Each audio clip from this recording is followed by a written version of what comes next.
is up, everybody? Welcome into episode 20 of I'll Say This with Chris Castellani. I am your host, Chris Castellani. Going to be doing an AMA today, another Ask Me Anything. I think probably during the summer I'll do this every 10, 15 episodes or so. I'm a big believer in variety. I'm a big believer in mixing it up. I'm a big believer in not getting repetitive. The truth is, I could come on here twice a week and give you 40 minutes of just me ranting about how bad the Tigers are. And while I may enjoy that, it would ultimately get repetitive. You know, I feel like already, considering how consistently bad they've been this year, I've fallen into that trap a few times. While I'm proud of the segments I've done, you have to mix it up to keep people coming back. So we're going to have more guests on. Thought Anthony was wonderful on Monday. And we're going to do more AMAs, and we're going to do some stuff that's just kind of hoping to stir the pot a little bit, because I want this to be a podcast that people keep coming back to. So today will be in Ask Me Anything. There are a few things I want to not get out of the way, but a few things I want to discuss before we get into that. Most of them Barstool related, and it starts with the dozen. I do want to talk about that. If you follow Barstool closely, or even if you don't, you're aware that the Barstool Trivia competition, the dozen, is taking place right now. It's already been filmed, and my team got knocked out bad. Our team out of office, me, Reegs, and Doug's, got our clocks cleaned, quite frankly, by Coley, Mitzi, and Robbie Fox. They played great. We did not. I was nervous as shit, and it's going to stick with me. It's going to stick with me all offseason. I think 1 year in, but I think the possibility of me being the Clayton Kershaw of the dozen is a real thing. A guy who dominates in the regular season, who you think is a machine, and then gets to the postseason and folds. Now, we're going to be back next year. I don't know what our team's going to look like. You know, there's going to be a lot of mix-up with the dozen. There's always a lot of drama, but I wanted to open with that and just say, outside of me being embarrassed by my performance, a thank you to the people who supported and commented and continue to do it. Keep watching the show, because it's only going to get better. The tournament's still going on. It's going to be going on. I think it ends June 2nd. Don't quote me on that. It's wonderful. Jeff's done such an amazing job with it. Everyone participated. Going to HQ was so wonderful. Seeing my friends and coworkers, I'll talk about that a little bit more. I get a question about them later in this episode. But yeah, we're going to move on to the Ask Me Anything, pretty much just going in order here. And while I just said I am not going to spend 40 minutes ranting about the Tigers, I got two of the same question. I got a question from my friend Frank, and I got a question from my friend Justin Spiro. Spiro messaged me on Instagram, because I did put the word out on Instagram as well. His message came first, so I'm going to go with his question. So sorry, Frank, but they've asked almost an identical question to one another. So we're going to start with Justin's question here. While we both have listed AJ Hinch as an elite manager, and I stand by it, to what extent is he partially responsible for this disastrous season? Are you beginning to turn on him like Anthony? Just to add a little context there, Justin did Twitter Spaces, I believe Tuesday night, and Anthony went on there and said, I've been a little bit disappointed by the quote-unquote best manager in baseball this year. Now, Anthony admitted he was just kind of venting some frustrations and stands by the fact that he likes AJ Hinch. Anthony, much like me, is a very emotional guy, but I've gotten this question multiple times, and I really want to open up about this. The question is essentially, how much blame does AJ Hinch deserve for this? Now, I have gotten tweets over the last several days since Hinch pulled Harold Castro for Miguel Cabrera on Wednesday's game. The vitriol was at an all-time high, but I've gotten tweets in which people have told me AJ Hinch doesn't want to be in Detroit, AJ Hinch hates Detroit, and I've actually gotten tweets from people who, like, I've read their stuff before and I think are somewhat sane, who have said that AJ Hinch is trying to throw games so that he can find another job after this season, which it's kind of one big contradiction. If you want to get a better job, you would want to win games, but that's beside the point. I'm not going there right now. I find those tweets to be insulting, quite frankly. We're talking about a guy in AJ Hinch who watched an entire baseball season from his couch, who was publicly embarrassed, publicly shamed, went through the whole process following the Astros sign-stealing scandal, lost his job, got suspended from the sport he loved for a year, and has come back. I believe, regardless of how talented, or in this case, untalented the roster is, AJ Hinch is trying to win every single baseball game. I have no doubt about that. I will also say that last year, in a 162-game season, AJ's decision-making, in my opinion, was almost perfect. I could think of maybe 3 instances in which I disagreed with a move that he made or disagreed with a lineup decision. But pretty much all of those moves were just, there were times where I felt like maybe he stuck with the young pitchers a little bit too long. But I thought the way they handled Mize, Manning, and Skubal was perfect for the most part. He managed the bullpen great. The lineups were consistent. They tried manufacturing runs. It was great. This year, I'll admit there's been multiple instances in which I've scratched my head a little bit about some of the moves he's made. I was not a fan of, pulling Castro on Wednesday's game. I continue to, and this is a personal one, I continue to not be able to stand his consistent reliance that Gregory Soto is this elite closer.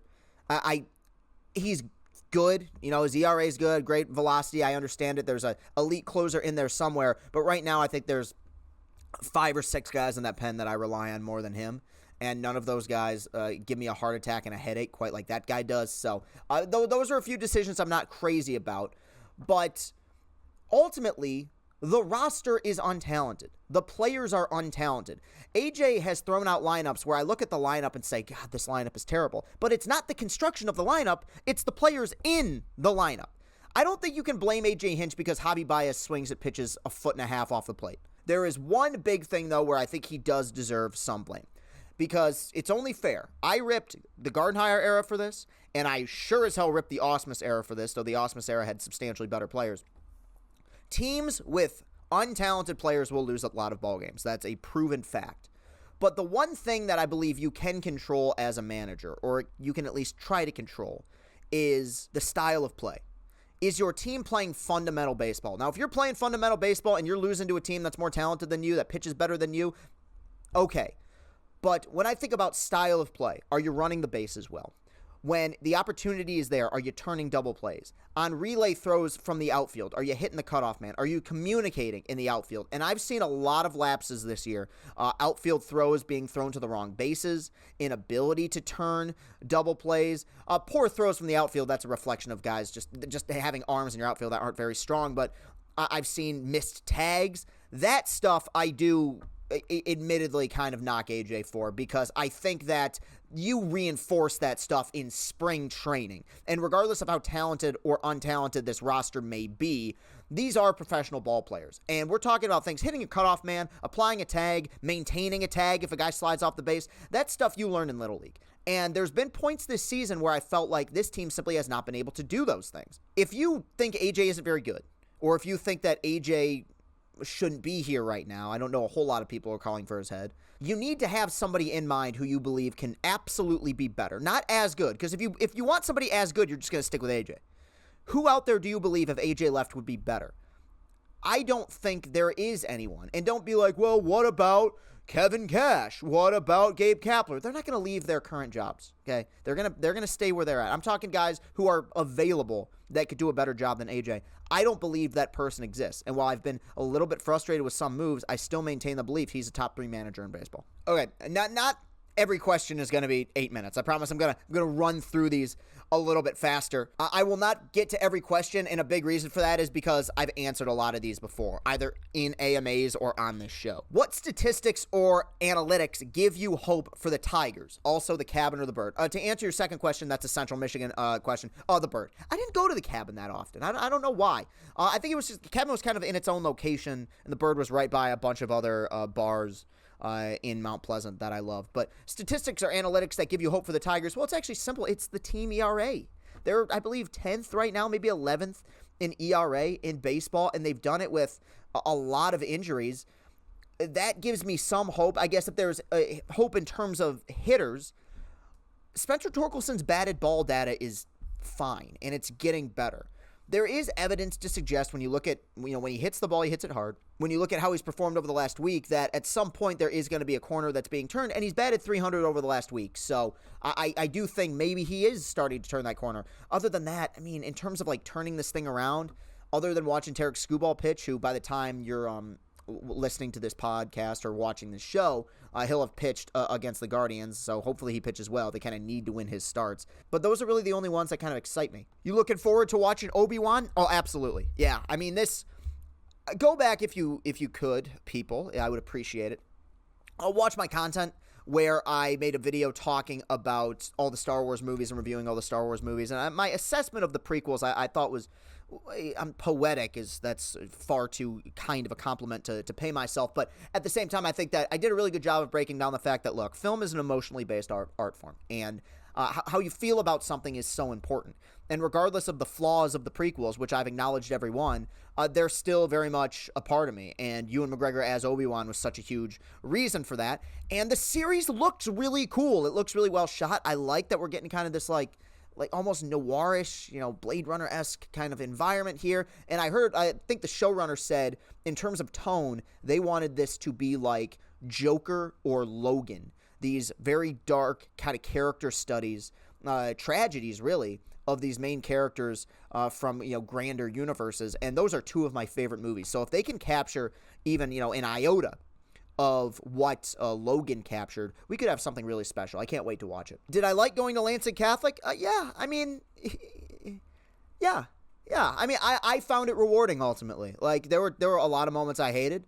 It's not a place I'd recommend to everybody. I mean, it's competitive, and it's obviously if you're not growing up Catholic, you probably won't enjoy it. But I do think it's a wonderful school, and I had a lot of great memories there, and I seem to leave in people's good graces. Everyone's an idiot in high school, so it's hard to assess what part of it was you being a moron and what part of it was school, administration, teachers, friends, whatever. But I'm rocking a Lansing Catholic tennis T-shirt right now, so I'm proud to rep the brand. I'm proud of where I came from. Being a movie guy, what is your reaction to Ray Liotta and favorite role of his? Well, obviously, rest in peace, Ray Liotta. Ray Liotta was a legend. That's what I tweeted out when it's an absolute legend. And obviously, best role, it's so easy, but you have to go with Goodfellas. I mean, I would say if you're ranking the most universally liked movies of all time, I think you could make an argument Goodfellas might be number one. I'm talking just the average fan. Because I think that the average movie fan is not going to say Citizen Kane is their favorite movie. I think you are more likely that the average fan says that Goodfellas is the best gangster mafia movie ever made over The Godfather or, a lot of Scorsese movies. It's just such a wonderful performance on his part. He's surrounded by these titans and Pesci and De Niro, and he holds his own. But one thing I think that was so underappreciated about Ray Liotta was he was really good at comedy. In fact, there's some comedies that I know a lot of people don't like that I enjoy, and a big reason for it is because he's funny in them. People are going to roll their eyes at this, but that movie Wild Hogs, I think that movie's funny. And he's really funny in it. And another one, and this is a movie, I want to talk about this on LCB at some point, because it's one of the most bizarre, darkest comedy movies I've ever seen, is Observe and Report with Seth Rogen, where he plays the actual cop, and Seth Rogen is the security guard, and they're trying to catch a flasher in the mall. And Ray Liotta has a freak-out scene in that movie that is so freaking funny. Yeah, just such a talented guy, such a talented actor. And, yeah, we could use more like him. The guy he seemed to know himself as an actor, and I think that's great. Rest in peace. What's my favorite genre of movies, and what are my top 5? Also, what was your favorite meal growing up? Well, I grew up a pudgy little boy, so all meals were my favorite meals. I mean, I'd probably pizza and wings, which is still probably my favorite, because I have the palate of a 12-year-old. In terms of favorite genre, I don't narrow it down. Some of my favorite movies are different genres, all sorts of different genres. I love action, I can love comedy, I can love drama, war movies, historical dramas, whatever. I mean, good movies are good movies. As far as my top 5, which this is interesting because I don't think I've ever definitively given out my top 5 favorite movies. And I cheat because I include trilogies and series, and I'll do that again here. But let's run it down. Number 5, this will probably be the big surprise, and this stuff changes all the time. Shattered Glass. Bringing it back to Obi-Wan, this is the movie I always say when people are like, Hayden Christensen can't act. Yes, he can. Yes, he can. Yes, he can. He's great in Shattered Glass. Peter Sarsgaard, that's one of my favorite performances in any movie. Such a great journalism movie. I prefer it. Spotlight was brilliant. It won Best Picture. In terms of journalism movies, I prefer it way more over Spotlight. Wonderful film. Number 4, West Side Story. Both versions. I think the remake is a little bit better. It's a little bit tighter. But at the same time, the original is a perfect 1961 movie, and the remake is a perfect 2021 movie. And I think that is really cool. Two great films, great stories. They just don't make movies like that anymore, do they? Best musical of all time. Number 3, I'm going to go the original Star Wars movies, though having reviewed all of them recently, it's a main focus on A New Hope and Empire Strikes Back. I do think Jedi is considerably weaker than the previous two, but at the same time as one story, they were so vital to my life, my childhood, and I just think Empire and A New Hope are perfect movies. I said that when I reviewed them. So that's number 3. Number 2, from 2014, Damien Chazelle's Whiplash, the best movie of the last 14 years. I mean, just an incredible achievement, so well directed, so tense, so well edited. J.K. Simmons as Fletcher, one of the great film antagonists of all time. He's just so brilliant. Love Miles Teller in that, who's about to be in Top Gun Maverick. And number 1, Christopher Nolan's The Dark Knight. Yeah, I can watch that movie anytime, whenever I want, and fall in love with it and enjoy it. Heath Ledger is the Joker. You can't do any better.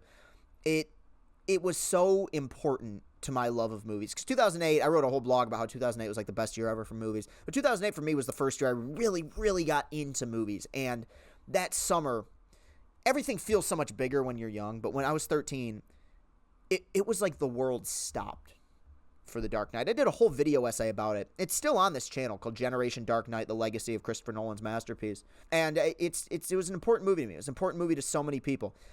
I can watch it anytime. It's my favorite film. Who is your favorite Barstool coworker, and why is it Jeff D. Lowe? Well, I love Jeff so much, and as I brought up earlier, the job he's done on The Dozen is amazing. But you know what's ironic? And Jeff is incredible. He's just an amazing person. But Jeff and I actually, outside of recording the podcast and doing The Dozen, haven't had a whole lot of like personal interaction because he's working. Dude is a machine. He's constantly working, and God bless him for it. So, man, this is like a Sophie's Choice if Sophie had 20 children. Because I could give you like 15 different answers right now. Like I've been thinking about this question for like an hour, how I'm going to answer it, because there's so many. I feel like I'm going to leave somebody out. Like I love the Chicago guys. I love Big Cat. Mitzi's my boy. Love him. You know, Nick Tirani's great. Brandon Walker's been nice to me.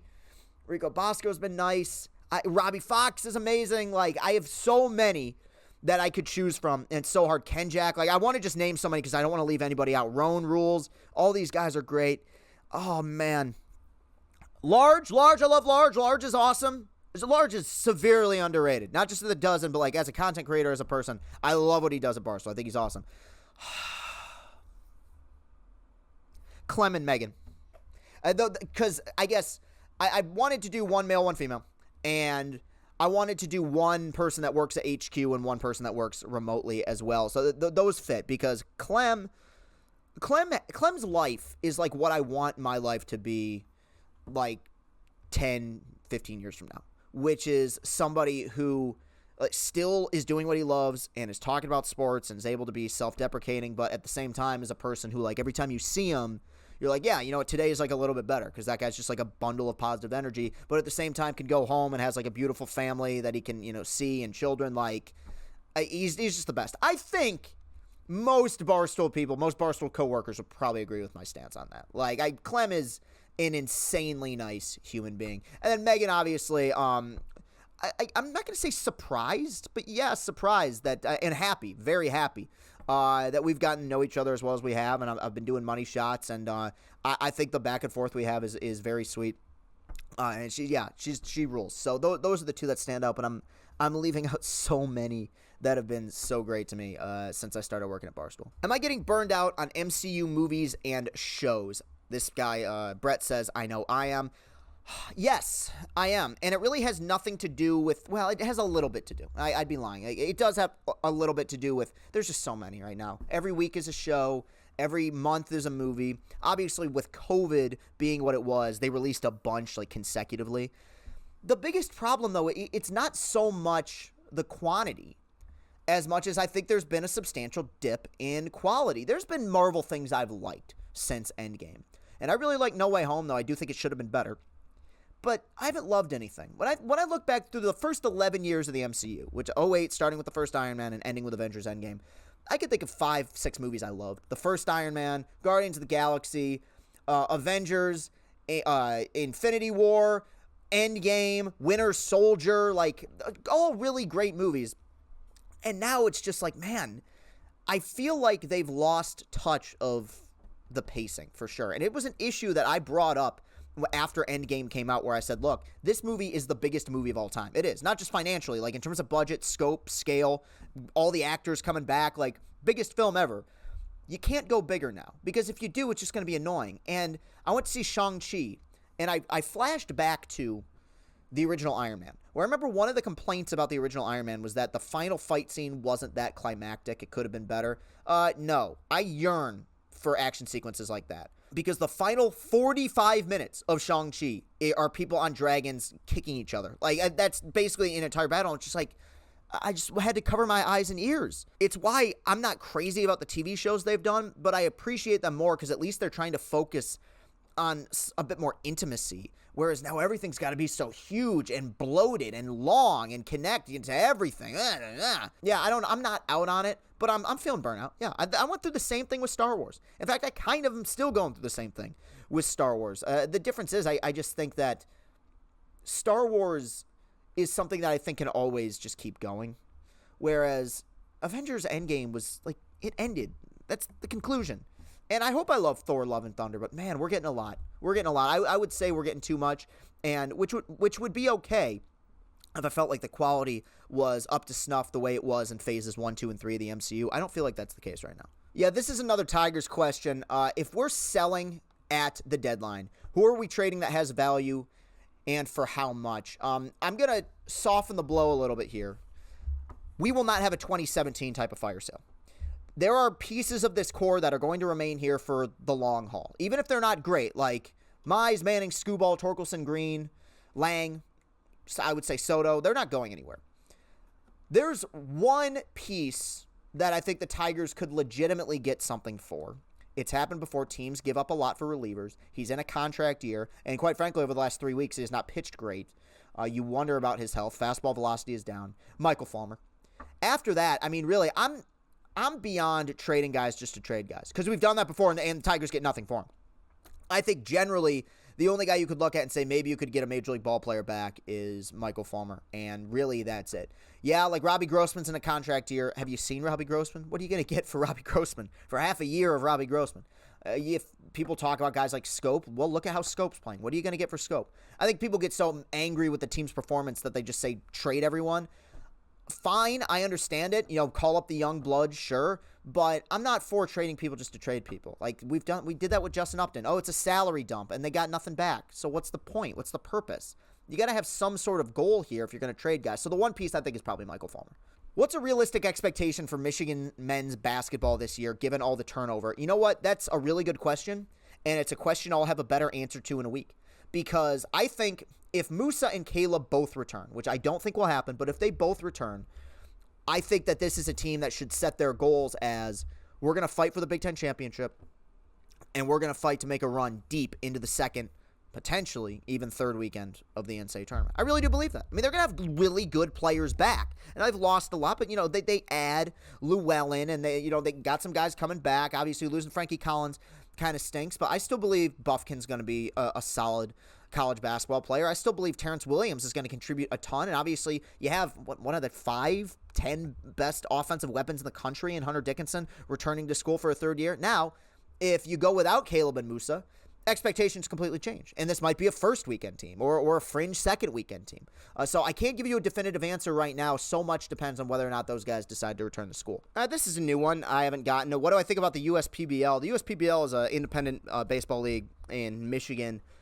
It was 4 teams. I believe it's expanded to 5, and it's grown somewhat quickly, and it's famous for, I think they've now put 2 players, including Twins pitcher Randy Dobnak, into Major League Baseball. And I actually watched a little bit of USPBL last year. I had a friend of mine who was working for them and covering them.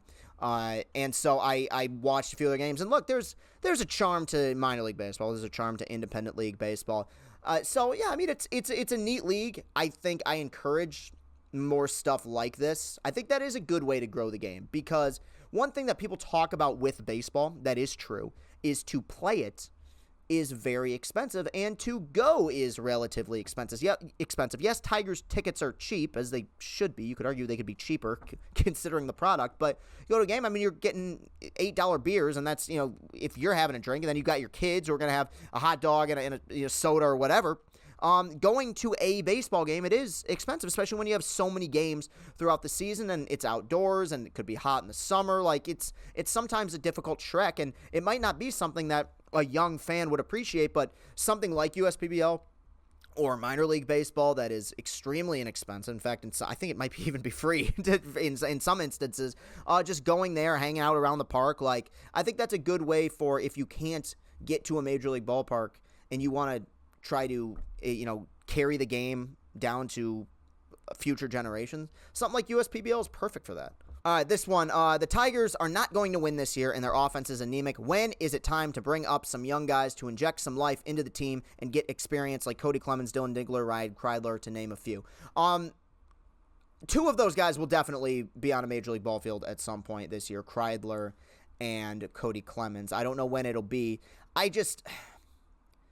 I push back against the idea that they're going to inject some life into this team. They might make things more interesting. Like, for instance, the Baltimore Orioles aren't very good. Adley Rutschman, former number one pick in the 2020 draft. He was the draft, 2019. He was the draft right before Torkelson. Just got called up and made his major league debut.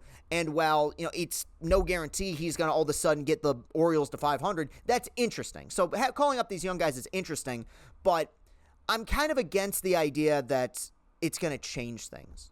Like, I actually think, maybe I'm incredibly naive here, but I actually think if the organization felt like Cody Clemens gave this team a better opportunity to win right now than Jonathan Schoop, you wouldn't DFA Schoop, but Schoop would be coming off the bench and Clemens would be on the Major League roster. I think that we've gotten this idea in our heads that these prospects are these saviors when, no, prospects are projects. It takes time. I love Spencer Torkelson. I brought up earlier that, like, hey, it seems like he's starting to turn it around, but, I mean, how much life has Spencer Torkelson injected into this team? And that's not his job. His job is to go out and be a ball player, but this idea that this narrative of, the future is going to show up and they're just going to set the world on fire right away, it's not going to happen. These guys are going to go through growing pains as well. And while from an interest standpoint, I would much rather at this point see Dylan Dingler, Ryan Kreidler, and Cody Clemens than I would, Willie Castro, Eric Haas, and Schoop at this point. But you got to try to win ball games too. And I think the organization still believes that these guys have a little bit to prove. With that said, they're going to be here soon. Dingler, I don't think this year, but the other two, Kreidler and Clemens, they'll be here soon enough. Okay, well, that's it for the questions. And I'm going to do something, I always use this term, but a bit wonky here, because I want to talk about the shooting that happened in Uvalde, Texas a few days ago. I also understand that there are many people out there who don't want to hear about that, and there are many people out there who don't want to hear about that from me. I get it.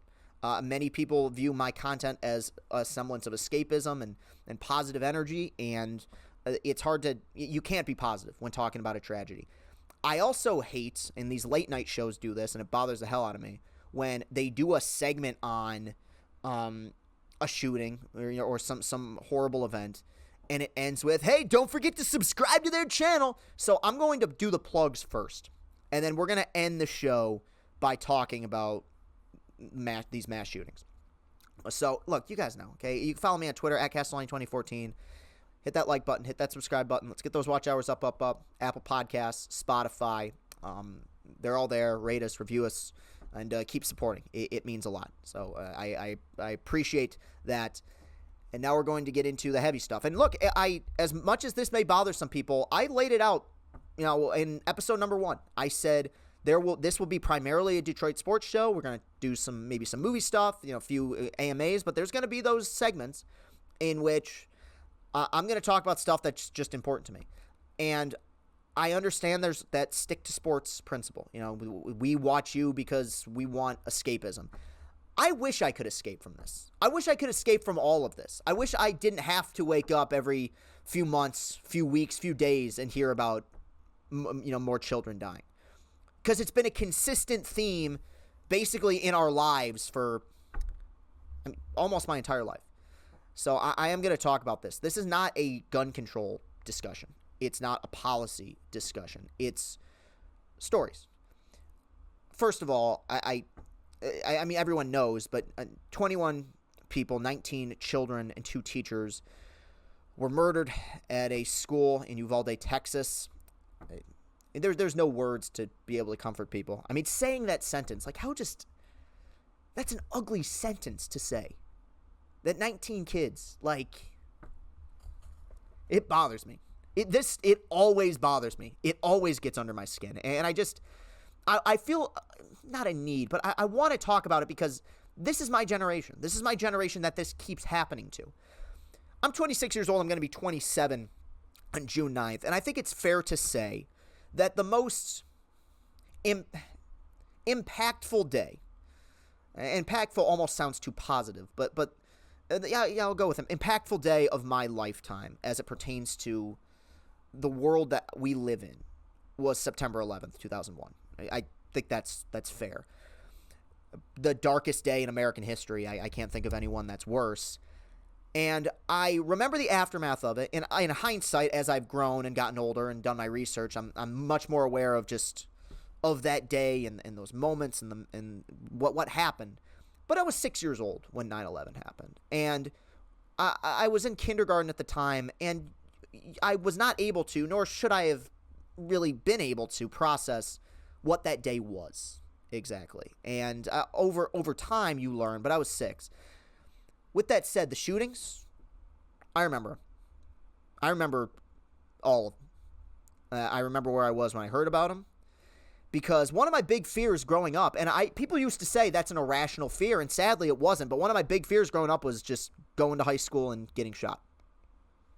I just, the idea of having your life taken away from you, or whether it be like dying or just physically having a long-term injury from being shot, the idea of that horror, that fear, it terrified me. But I was still young. I think that. And when you're young, you're stupid, and there's no problem with that. You could be aware of the fact that you're stupid, but everyone's going to make mistakes. Everyone's going to have a lot of slip-ups and say things they don't want to say and do things they don't want to do. And I think every kid goes through that. But I remember one of the first moments in which I was totally aware of my own mortality was, I remember the day. It was the night of July 19th, 2012. And me and some of my high school buddies went to see The Dark Knight Rises at midnight. Loved the movie. I still love that trilogy. And I came back home. It was because that's a long movie. It was about 3 a.m. when I got home. And I was running on adrenaline because I loved the movie and I thought it was a great conclusion to that series. And I turned on the TV and there was a shooting in a movie theater in Colorado. When I was 17 years old at the time. And there's something bizarre about having to process the fact that I believe it was a dozen people just got shot doing something that I was doing several hours ago. It's scary, just the thought of that. Like, there was obviously the personal connection because of the movie, but like beyond that, just the idea of, wow, like, so is anything safe anymore? Like, I can't go to the movies now. That was a huge moment. I remember, but I also remember thinking, as tragic as this is, it won't happen again. That's what I thought when I was 17. And that was in July. And then 5 months later, I was at school at Lansing Catholic in my junior year. And that was right around the time when kids were finally allowed to use tablets and iPads in school. And, of course, you used them to study and take notes, but you also would go on the internet and look at Twitter and stuff. And there was a kid, it was not me, but there was a kid in our class who said, I believe it was in 5th period, said, there's a shooting in Connecticut, and at a kindergarten, a lot of kids are dead. And you kind of heard the whispers about it in the hallways, and rumors spread. And then in 7th hour, somebody came over the PA and said, just letting you know, we've been made aware of the fact that there was a shooting in Connecticut. Multiple deaths have been reported. That's all we know. But for the time being, go back to class as usual. And then in 8th period, by that point, the word had gotten out that it was, they all run together. I'm sorry. It was 20-something children murdered in Sandy Hook. And in 8th hour, they came over the PA and told us the whole story, and teachers were crying. And I was 17, so I was not obviously the age that those poor kids were when they, man, it's tough to talk about. It really is. Well, that those kids were when they were killed, but these were kids going to school, and you're in school, and you go home. And I remember I went home after that, and even at 17, like, maybe I shouldn't have been as aware of the world as I should have. Maybe I should have been focusing on, I don't know, trying to see who's going to buy the beer for the party later. But that was not me. That was not me in high school. So I get home, And Obama was about to speak. And this is not meant to be a political conversation, okay? I'm not going right wing or left wing here, okay? I'm just speaking. But when you grow up, one of the first celebrities that you're kind of made aware of, I feel like, is the President of the United States. This idea that this is the guy who, and sadly this has been proven wrong over the last several administrations, the guy who represents the best of us, the leader, the guy who's going to stand up there in front of an entire nation and address them. And Barack Obama, this was right after he'd won a re-election. It was in December. He won re-election in November, and he got up there to speak. And Obama really came into the political scene. He ran for president starting, I think, in 2007. So I was 12, meaning that the first real political figure that mattered, to me, where I was kind of somewhat into politics was Obama, right? And it was this guy who, in the time I'd seen him, was this stoic, tall, super well-spoken, almost robotic in just how good of an orator he was at delivering speeches. And he got up there and he spoke and he started crying. And it's weird, my family has, or my parents' generation has the memories of JFK getting shot or Martin Luther King getting shot. These huge moments that stand out. And that one stuck with me because it was like watching Superman bleed. Because you always are, it's stupid, but at the time you're under this belief that the president can't cry. He's got a lead. And that was, I remember that. I'll always remember that. And the reason I'm telling these stories is because, once again, I remember watching that moment and saying, the one thing I take comfort in this horrifying situation is that something will be done to make sure that this doesn't happen again. That was almost 10 years ago. I think that's a good place to leave it. Because if I go any further, we're probably going to devolve into a political discussion. And I'm very down the middle when it comes to politics. I also have stated many times that I don't like it when children get murdered. And I don't like it when children consistently get murdered. Even if it's not children, maybe it's a concert in Vegas or a nightclub in Orlando or a movie theater in Colorado or a mall in Oregon or a high school in Colorado. I mean, take your pick. And the most frustrating part is I wish I had answers. I wish I could give you something. When I talk about sports and I talk about what's wrong with the Tigers, and I'll come on and say, I believe the issue is the GM. Now, it's a long-term fix, but if you remove the GM, you could potentially have a better team in a few years. I have no answers here. Because this stuff is actually important. In the grand scheme of things, what I talk about is very unimportant. I act like it's a big deal, and it is a big deal to me, but these are these moments where you're reminded of this really does matter. This is what's actually important to people and what actually hurts people. And I wanted to talk about it because people crap on my generation all the time. We're the lazy generation. We're always on our phones. The millennials stink. Well, you know what? I come from the only generation that has ever had to worry about going to school and wondered whether or not we're going to come back. To me, that screams broken system. But I'll just leave it at that. I already gave out the plugs. We're going to end the show, fade to black here, and call it a day. I don't have any solutions, but be good to each other, all right? Listen to people. Don't talk through people. Listen, and be kind. Because I've said before, I've been a mean person in my life, and I've been a kind person in my life. Being kind does not guarantee you happiness, but it guarantees you that life will be easier for you. We'll leave it at that. Peace and happiness.